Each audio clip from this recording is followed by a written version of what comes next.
अस्सलाम वालेकुम। हम Cambridge international AS&A level mathematics की प्रोबेबिलिटी एंड स्टैटिस्टिक्स 1 की कंप्लीट वीडियो सीरीज़ के साथ आपके सामने हाजिर हैं।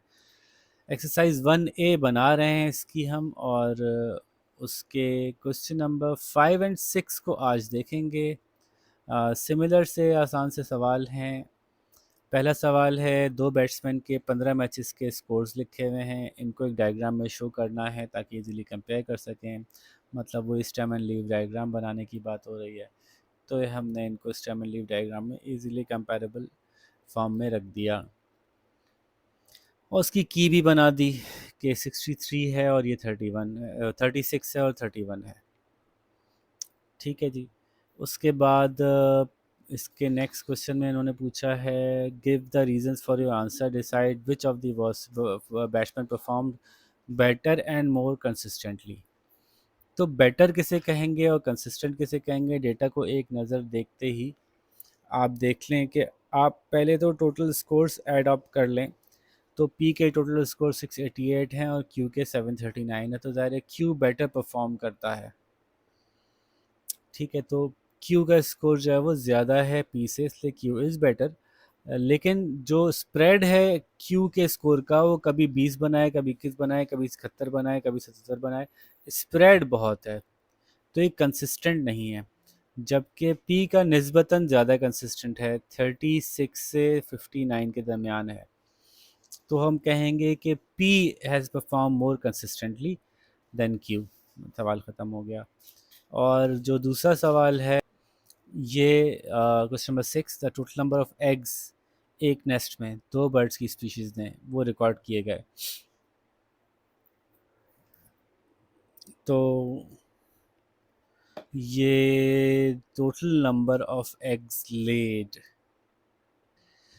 तो ये दो बर्ड्स हैं, रेंस और डनॉक्स, और इनके 10 रेंस, 10 नेस्ट थे रेंस के और 10 नेस्ट थे डनॉक्स के, और उसमें अंडों की तादाद अलग अलग दिनों में ये थी। फरमा रहे हैं कि स्टेम एंड लीफ डायग्राम बनाइए जबकि रोज़ की विड्थ जो है वो 5 हो। तो पहले ए करते हैं हम। रोज़ की विड्थ 5 होने का क्या मतलब है, ये भी जहन में रखिए कि 20, 21, 22, 23, 24 5 हो गए, 25, 26, 27, 28, 29 5 हो गए। तो इस तरह से एक रो में 5 से ज़्यादा की पॉसिबिलिटी ना हो डेटा की, ये है। देखें ऐसे, 0, 1, 2, 3, 4, 0, 0, 0, 0, 1, 2, 3, 4, ऐसे करके डेटा हो, तो इससे आगे ना जा रहा हो। तो अब ये इन्होंने जो डेटा हमें बनाने के लिए दिया है उसमें कम से कम जो है वो 13 है, 17 है, टेंस में ही है ना। तो हम यहाँ पे लेंगे 10, 11, 12, 13, 14, फिर 15, 16, 17, 18, 19 पॉसिबिलिटीज़ में लिख रहा हूँ। फिर 20, 21, 22, 23, 24, फिर 25, 26, 27, 28, 29। तो यूँ एक एक उसके दो दो बनेंगे अगर पाँच पाँच लेने हैं आपको तो।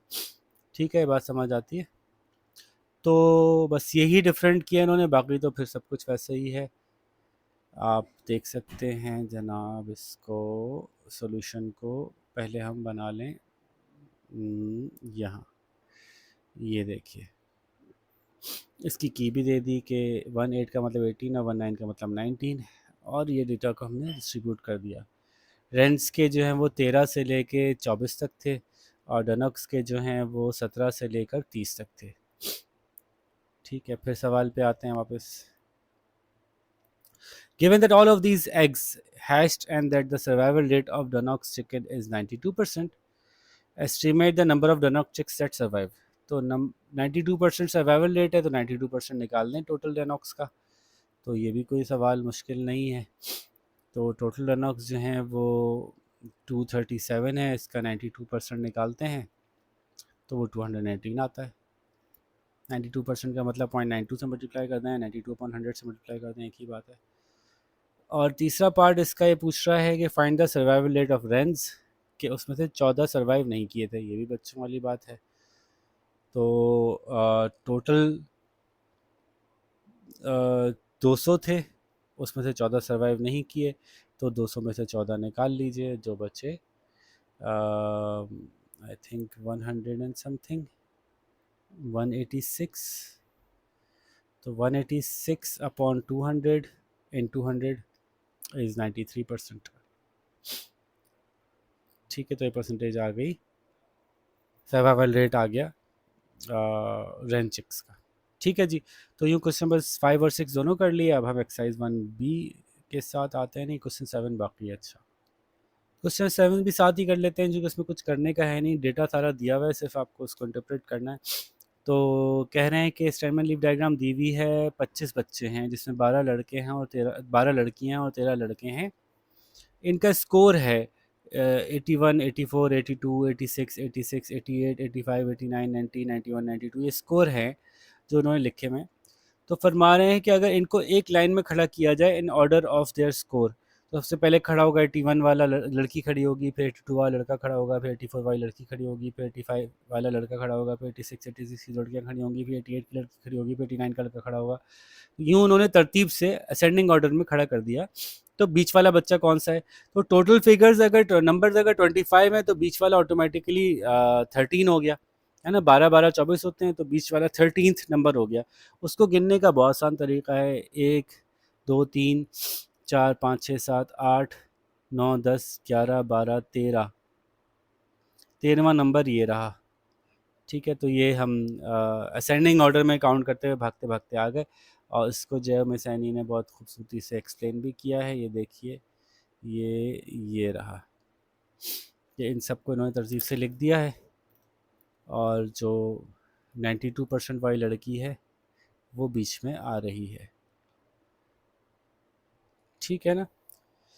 तो मिडिल नंबर आ गया। मिडिल नंबर मैंने जो कैसे निकाला कि 1 2 नहीं 1 2 3 4 5 6 7 8 9 10 11 12 और 13, छोटे से आगे बढ़ता गया, मैं ऑटोमेटिकली पता चल गया 13 नंबर पे कौन था। तो ये बनाना ज़रूरी नहीं था, आप डायरेक्टली बता सकते थे। इसका पार्ट 2 में पूछ रहे हैं कि describe the student in the middle. ठीक है, find the greatest possible number of boys in the line who are not standing next to a girl. ये मिस हो गया यहाँ पे, नेक्स्ट टू अ गर्ल। तो वो बॉयज जिनके दोनों तरफ लड़कियां नहीं हैं। ये भी बहुत आसान नज़र आ रहा है सामने। अब अगेन जो मिस एनी ने आपको डेटा बना के दिया है, उसकी मदद से तो वैसे ही आप एक नज़र में पहचान जाएंगे।